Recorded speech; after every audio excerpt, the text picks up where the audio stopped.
আলহামদুলিল্লাহ, আলহামদুলিল্লাহ, আলহামদুলিল্লাহ। প্রিয় বন্ধুরা, পৃথিবীতে একমাত্র আল্লাহের বাদশাহী রাজত্ব খাটে। এখানে আমি আপনি মুসাফির।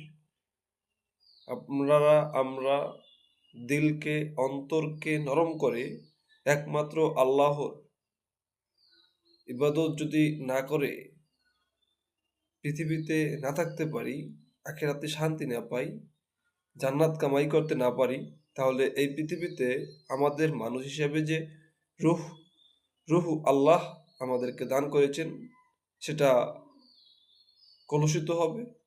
সেটির ওয়াদা পালন করতে আমরা রক্ষা করতে আমরা ব্যর্থ হব। তাই আমাদের উচিত হবে আল্লাহর দেওয়া হুকুমগুলোকে আমরা পুঙ্খানুপুঙ্খরূপে পালন করি। আল্লাহর কাজে সময় শ্রম মেধাকে কাজে লাগাই, আল্লাহর রাস্তায় সময় ব্যয় করি, দান সাদকা করি। আল্লাহ আমাদেরকে কবুল করুন।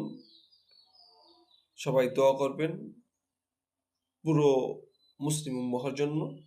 হযরত মুহাম্মদ সাল্লাল্লাহু আলাইহি ওয়াসাল্লামের উম্মত হিসেবে আমরা একে অপরের সাহায্য সহযোগিতায় যেন সারা পৃথিবীর মুসলিমদেরকে এক শক্তিতে রূপান্তরিত করতে পারি, এবং আল্লাহ থাকবে সর্বশক্তিমান, মহান, স্রষ্টা।